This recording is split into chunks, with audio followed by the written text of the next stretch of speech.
کے 24 گھنٹے کے اندر 8,000 لوگوں نے جناب مسلم سے ملاقات کی اور جناب مسلم کے ہاتھ پر بیعت کیا، لیکن اس درمیان یہ معلوم ہوا کہ دوسرے کا حاکم کچھ رحم دل ہے، دوسرے کا حاکم کچھ سمانتا کی وچاردھارا رکھتا ہے، اس کو پلٹنے کے لیے فوراً اس دوسرے کے حاکم کو ہٹا دیا گیا اور اس نجات نامی ایک شخص جس کی ضرورت انسان کی تاریخ آج بھی لبریز ہے، اس کو دوسرے کا گورنر بنایا گیا۔ کے دوسرے کا گورنر بنتے ہی حالات اکثر بدلنے لگے۔ جن لوگوں نے جناب مسلم کے ہاتھوں پر بیعت کی تھی وہ بیعت سے انکار کرنے لگے، وہ پلٹنے لگے، یا تو اپنے گھروں میں خاموش بیٹھے رہے یا ابن زیاد کی طرف سے شامل ہو گئے۔ ایک بار ایسا ہوا کہ ابن زیاد نے یہ حکم دیا کہ کوفے میں جو جناب امام حسین کے لڑکی آئے ہیں ان کو شہید کیا جائے۔ گھر کے مسلم یقین کو گھیرا گیا۔ 8-9 ذوالحجہ کو مسلم یقین کی شہادت کی واقع ہوئی۔ امام مظلوم کو اپنے سفر کے دوران ہی اطلاع ملی کہ مسلم یقین شہید کر دیے گئے، لہذا امام نے کوفے کا رخ بدل کر دوسری جانب کیا۔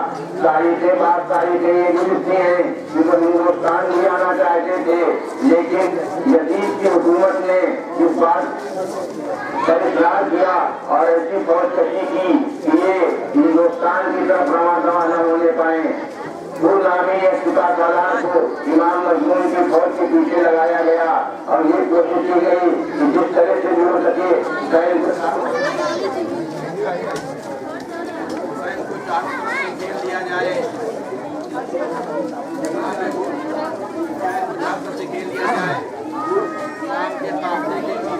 چلتا رہا، لیکن اس کی یہ ہمت نہ ہو سکی امام مظلوم کو یہ قافلے کو کہیں پر روک سکتا۔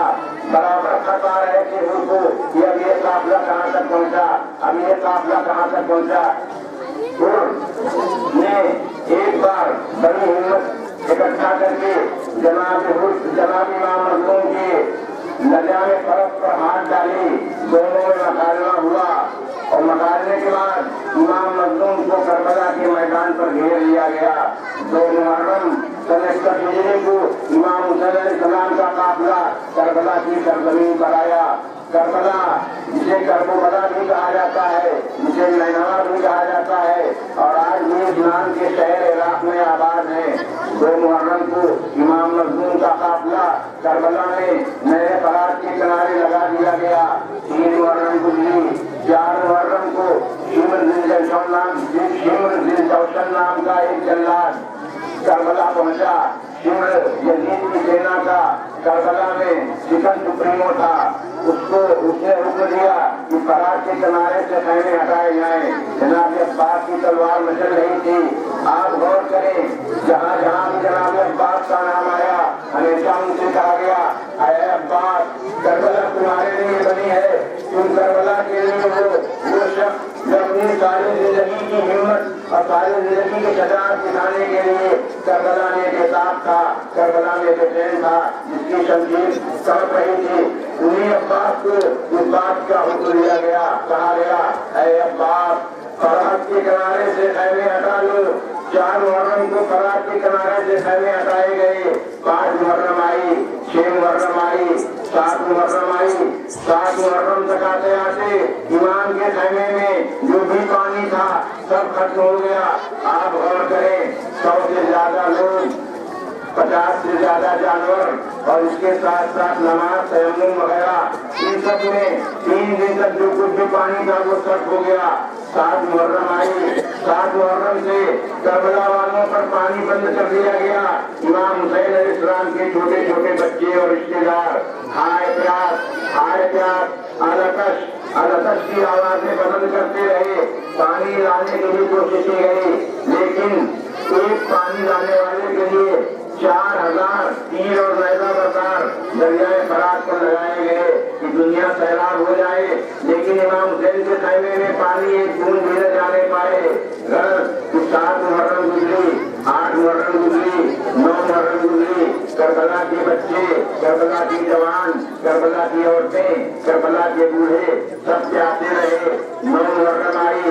اتنے ساتھ جو کربلا میں यजीद का नुमाइंदा था, वो चाहता था 9 मुहर्रम को ही जंग शुरू कर दी जाए, लेकिन इमाम मज़लूम ने इतने साल के बाद पैगाम भेजा कि नहीं, एक दिन और रुको, 10 मुहर्रम आने दो। इस दरमियान आपको मैं बताऊं, बराबर 2 मुहर्रम से लेकर 9 मुहर्रम तक सुलह की कोशिश होती रही, लेकिन सुलह का कोई तरीका न निकला। आज दुनिया इसीलिए इमाम मज़लूम के साथ है। इमाम मज़लूम अपनी तरफ से जंग की इब्तिदा नहीं चाहते थे, जंग का आगाज नहीं करना चाहते थे। इमाम मज़लूम इस बात की मुतवातिर कोशिश में रहे, या तो मुझे ऐसा रास्ता दे दिया जाए कि मैं दुनिया के उस कोने में पहुंच जाऊं जहाँ शांति व्यवस्था बरकरार है, या ऐसी कोई बात निकले यजीद अपनी बैत मुझ पर जो थोपना चाहता है उससे बात आए। लेकिन यजीद को तो न जाने कहाँ की सल्तनत सवार थी।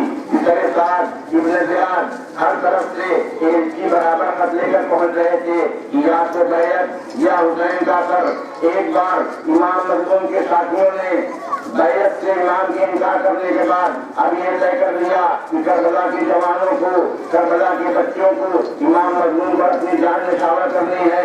औरतों को, किसी को बेवा होना है, किसी को बगैर भाई के होना है, किसी को बगैर शौहर के होना है, किसी को बगैर बाप के होना है। गलत 9 मुहर्रम को इमाम मज़लूम ने एक बार अपने साथियों को इकट्ठा किया, क्षमा गुल कर दी और उनसे ये कहा कि देखो, कल कुर्बानी वाले मोहम्मद का दिन है, यजीद सिर्फ और सिर्फ मेरा सर चाहता है, लिहाजा मैं अपनी बैत तुम सब पर से उठाए लेता हूँ।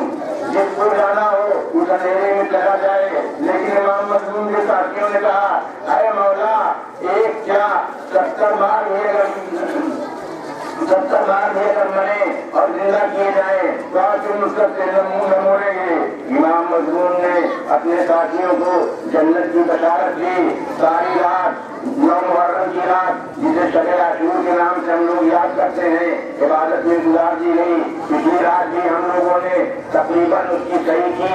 शब-ए आशूर की मस्जिद में यहाँ हुई, ताजियात उठाया गया, अंगारों पर मातम भी किया गया, शबीर ताबूत भी सजाई गई, अलजाई मस्जिद भी आपके सामने हुई, ताज़ीम इमाम के ऊपर रखे गए।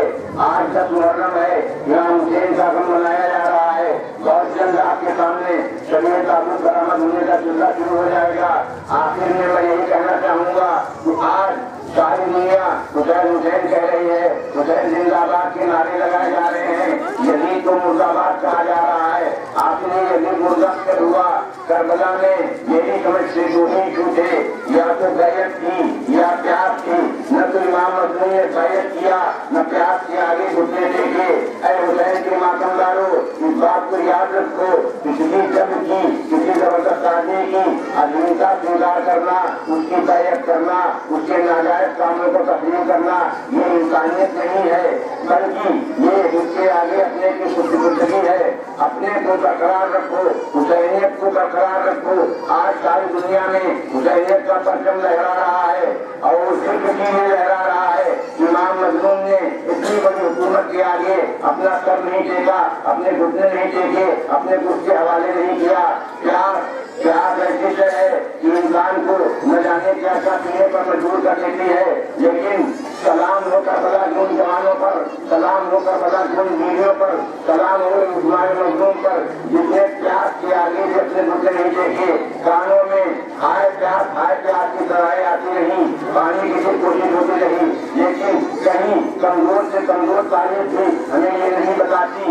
इमाम के बच्चों ने, इमाम के रिश्तेदारों ने, करबला के छोटे छोटे बच्चों ने इमाम के पास आकर इस बात को कहा हो, मेरे आका अब प्यार बर्दाश्त नहीं हो रही, आप यजीद की बैत कर लें। जब बच्चों में ये मलबला था, जवानों में ये जोश था, औरतों में ये जोश था, तो हमको मौजूदा में भी, आइंदा में भी इस जोश को बरकरार रखना है। हमें सच्चा हुसैनी बनने की कोशिश करना है। हमें किसी की गलत बातों के आगे सर नहीं झुकाना है। हमें प्यार की सोबतें बर्दाश्त करना है, लेकिन किसी के आगे सर नहीं झुकाना, किसी को जबरदस्ती नहीं करने देना, जुर्म कर लेना है, लेकिन आवाज भी उठाना है।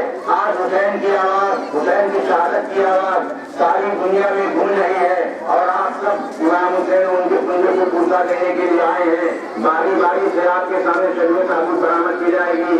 तमामी मर्दों से गुजारिश है कि जो यहाँ खड़े हो गए हैं नीचे भी पेड़ के नीचे भी 2 लाइन लगा लें।